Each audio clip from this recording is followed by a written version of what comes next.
안녕하세요. 여러분, 오래간만입니다.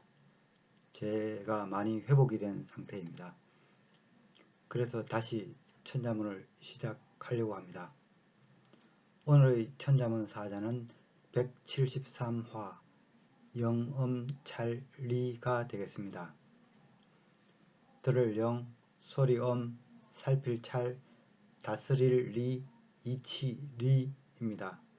이 사자를 번역하면은 소리를 듣고 이치를 살핀다가 되겠습니다.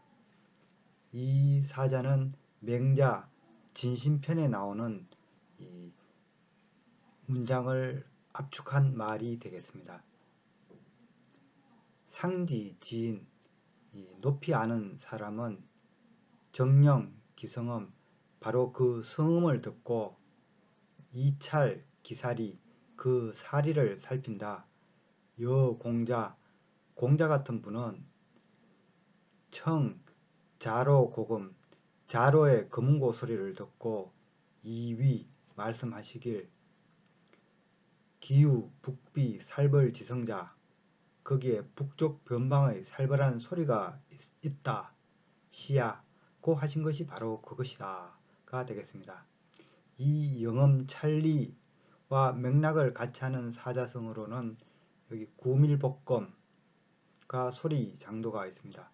구밀복검이라는 것은 입은 달콤하나 그 속에 칼날이 숨어 있다는 말이며 이 소리 장도 역시 웃음 속에 칼을 감춘다는 말입니다. 그냥 말을 듣는 것과 그 속의 진위를 알아차리는 것은 별개의 일입니다. 이는 글도 마찬가지입니다. 이치를 살피지 못하면 말을 듣거나 문장을 읽어도 그 속의 맥락을 이해하기 힘듭니다. 이것이 우리가 세상 공부를 게을리 하지 말아야 할 이유 중에 하나가 될 것입니다. 그럼 글자에 대해 살펴보도록 하겠습니다. 먼저 들을 영을 설명드리겠습니다. 이 자는 귀위자와 하여금 영의 합자입니다. 귀자의 각골자는 귀를 그린 상형문자입니다. 보통 우리가 그릇 양쪽에 나온 손잡이를 귀라고 보통 표현하기도 합니다. 또한 고대 전쟁에서 이 왼쪽 귀는 전과를 매기는 수단이 되기도 하였습니다. 이 사람의 입이 자기 의사를 표현하는 적극적인 수단이라면 귀는 다른 이의 의견을 듣는 이 피동적 도구가 되겠습니다. 그래서 이 귀자는 이 수동적 어조사의 의미가 있습니다. 중국 고문에서 뭐뭐 할 뿐, 뭐뭐실 따름과 같은 이런 어조사로서 이 귀자는 흔히 사용되고 있습니다. 또 다른 귀의 속뜻으로는 이 출생의 의미가 있습니다. 이는 태아가 어미 배에서 나올 때 이 가장 큰 머리의 양쪽 귀가 빠져야만 이 출산이 무사히 이루어질 수 있기 때문입니다. 그래서 귀 빠진 날은 바로 태어난 날과 같은 말입니다. 결론적으로 이 귀자가 가지는 의미로는 귀, 듣다, 태어나다, 상나다 등입니다. 이 하여금 영은 각골자를 보면 이 덮개를 뜻하는 위에 이제금자가 있고 이 아래 무릎을 꿇은 사람이 있는 형태입니다. 이는 어딘가에 이 갇혀 있는 사람, 즉 죄수를 그린 것입니다. 이 삼각골의 덮개는 이미 앞서 배운 이 합할합자에서 한번 설명드린 바 있습니다. 이 하여금 영은 죄를 지으면은 나라의 법에 따라 이 어딘가에 가둔다는 것을 의미하고 있습니다. 그래서 영은 이 나라의 명을 내리다, 목숨을 거두다는 그런 뜻이 있습니다. 이 밖에도 하여금, 부리다, 시키다, 법령, 명령 또는 이 영을 내리는 지위를 이야기할 때도 이 영자가 사용되기도 합니다. 그런데 건문에서부터 이 죄수에게 내리는 명을 따로 나타내기 위해서 이 명을 내리는 이 입구자가 이렇게 추가된 형태가 나타나게 됩니다. 이 자가 바로 이 목숨 명자인데 목숨 명은 새로운 의미로서 벌하다, 목숨을 거두다는 그런 죄수에게 내리는 그런 의미로 사용이 되었으며 오늘날에는 목숨, 명령, 규칙의 뜻을 갖고 있는 것이 이 목숨 명이 되겠습니다. 이 들을 영은 소전에서 만들어진 자형으로 이 듣다는 의미의 귀자와 이 법령을 뜻하는 이 하여금령의 합자로 구성되어 있습니다. 따라서 그 의미는 이 법을 듣다, 법에 따르다는 의미를 나타내고 있습니다. 오늘날 들을 영의 의미는 이 쫓다, 따르다, 깨닫다입니다. 그리고 이 태어나다는 의미의 이 귀자와 이 목숨이란 뜻의 이 영자의 조합으로도 해석이 되어서 이 태어난 나이, 횟수, 연령이란 뜻으로도 그 의미가 추가가 되었습니다. 혹은 나이에 따라서 이 변하는 이 치아를 이 귀자 대신에 넣어서 이 목숨을 뜻하는 이 영의 합으로 해석하여서 나이 영을 이렇게 따로 만들기도 합니다. 다음 자는 소리음입니다. 이 자는 보면 위에 설립자와 아래 날일자의 합자처럼 보이지만은 그렇지는 않습니다. 이 자는 이 말씀언에서 분화한 자형이 이 소리음이라고 예전에 한번 말씀드린 바 있습니다. 말씀언은 지난 시간에 말씀드렸듯이 그 입에서 소리가 나오는 것을 나타내는 회의문자입니다. 각골자를 보면은 여기 입구자가 있고 이 위에 가시가 있습니다. 이 가시로 이 입을 찌른다는 그런 의미가 되겠습니다. 당연히 입에서 신음소리가 흘러나오겠죠. 그래서 이 자는 사람의 입에서 나오는 소리, 말 등을 의미하는 자가 되겠습니다. 그런데 소리는 의미가 있는 말과 의미가 없는 음향의 두 가지 뜻이 있습니다. 그래서 건문에서부터는 의미가 있는 말을 뜻하는 이 말씀음과 음향을 뜻하는 소리음으로 이 자형분화가 일어납니다. 음향을 뜻하는 이 단순한 소리를 나타내는 경우에는 이 입구자 안에 이 획이 하나 더 들어가서 그냥 소리를 뜻하게 된 것이 바로 이 소리음이 되겠습니다. 오늘날 이 소리음의 의미는 소리, 글 읽는 소리, 말, 언어, 음악, 음률 등의 의미로 사용되고 있습니다. 다음 자는 살필, 찰입니다. 이 자는 진면자와 제사제의 합자로 이루어져 있습니다. 먼저 진면자는 여러 번 설명이 있었던 자형입니다. 집을 의미하며 이 지붕이 제대로 갖춰진 큰 집을 의미하는 자가 진면자가 되겠습니다. 그래서 진면자가 들어간 자형은 관청, 궁궐, 사당과 같이 지붕이 큰 집을 나타내고 있습니다. 제사제는 하늘에 제사를 지내는 것을 그린 상형문자에서 출발한 자형입니다. 각골자를 보면은 짐승을 사냥하고 갓 잡은 짐승의 고기를 하늘에 바치는 것을 그리고 있습니다. 그래서 자형은 이 고기 육자와 이를 바치는 이 손이 그려진 형태입니다. 이 고기 주변에는 이 점점이 핏물이 흐르고 있습니다. 그래서 이 고기가 갓 잡은 것임을 나타냅니다. 일부 자형에서는 이 고기 육 대신에 이 그릇이 그려져 있고 위에 점점이 있어서 이 핏물을 담은 그릇을 이 손으로 받치는 형태를 나타내고 있습니다. 그래서 하늘에 바치는 또 제단임을, 제사임을 나타내기 위해서 이 아래 제단을 나타내는 이 보일시자가 들어간 형태도 있습니다. 건문에서는 이 고기를 나타내는 이 고기육자, 그리고 제단을 뜻하는 보일시, 그리고 손을 나타내는 또자로 이 자형이 정형화가 되었습니다. 그래서 이 제사제는 그 의미가 제사를 지내다는 의미를 갖고 있습니다.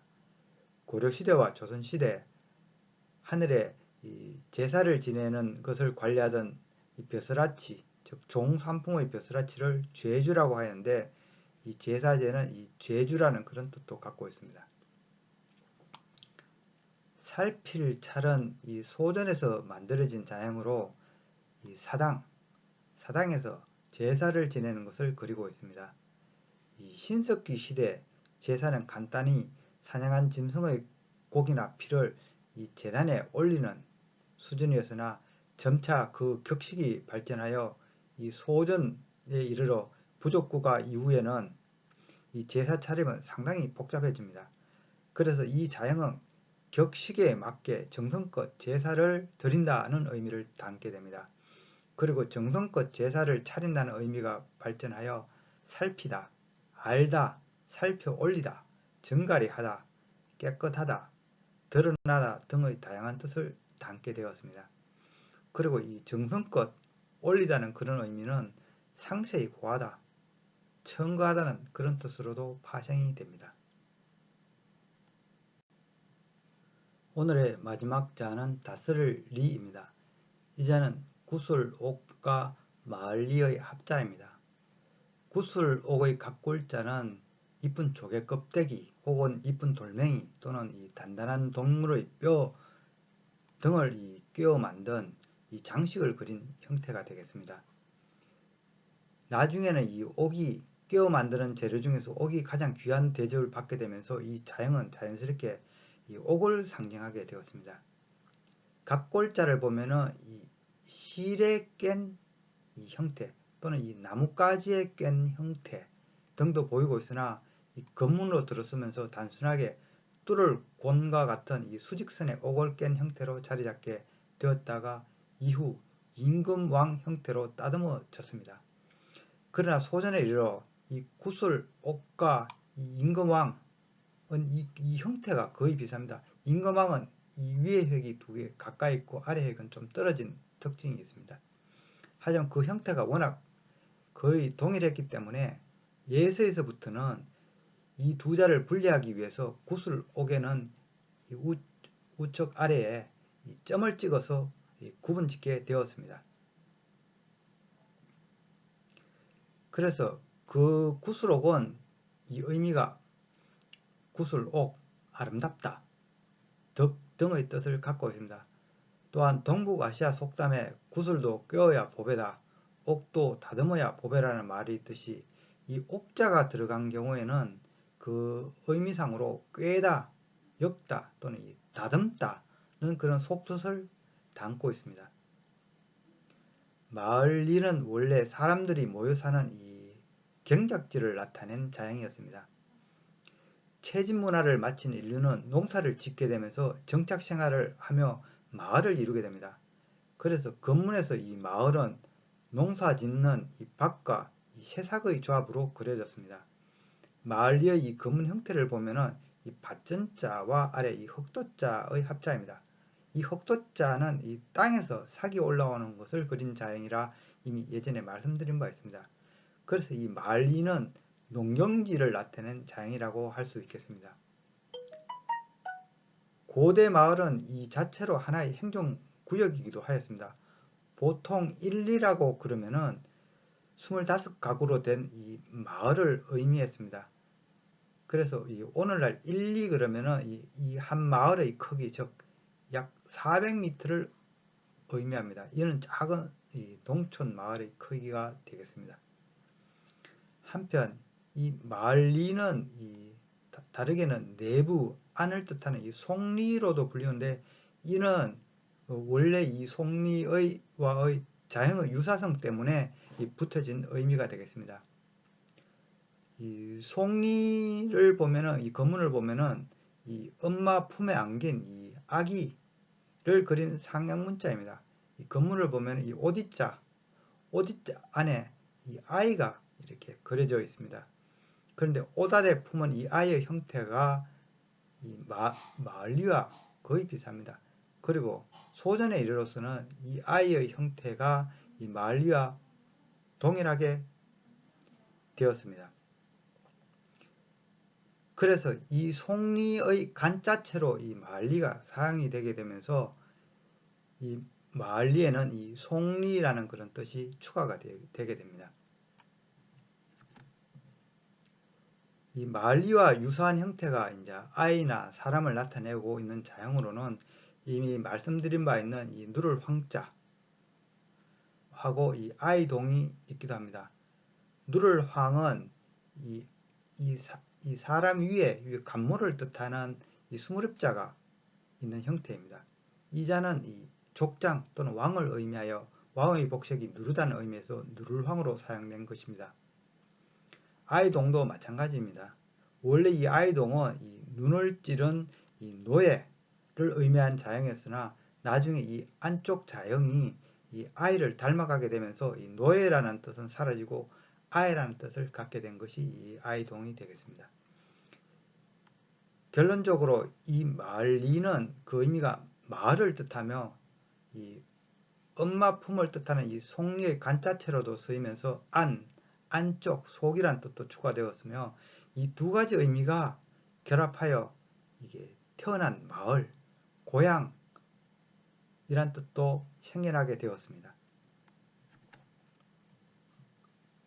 이 다스릴 리는 이 꾀다, 다듬다는 속뜻을 가진 이 구슬옥자와 이 마을리의 합자가 되겠습니다.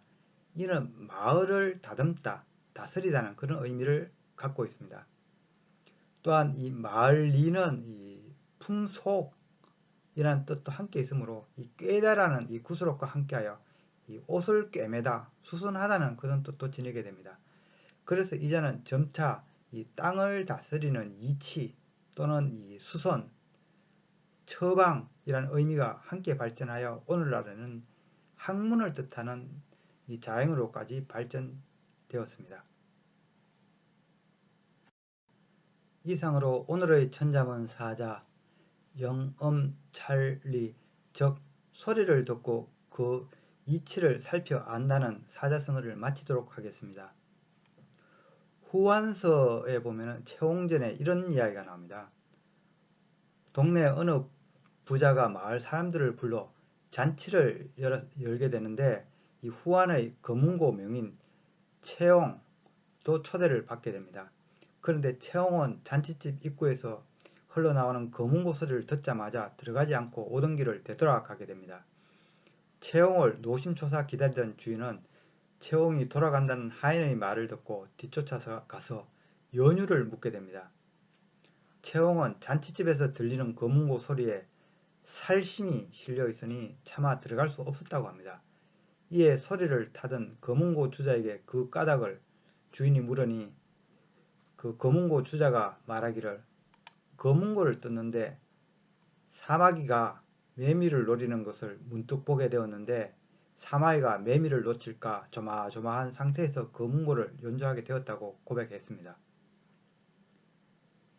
채홍의 영음 경지가 바로 찰리에 이르렀다 아니할 수 없습니다. 이런 현명한 채홍도 본의 아니게 동탁 아래서 마지못해 벼슬을 하게 되고 동탁이 실각한 후에는 붙잡혀 옥사하였으니 현명한 자도 세상사 자기 뜻대로 살기가 힘들다 하겠습니다. 이 그림은 청나라 화가 거렴의 당낭포선, 즉 이 당낭이 매미를 잡는 채홍의 일화를 나타낸 그림입니다. 시청해 주셔서 감사합니다.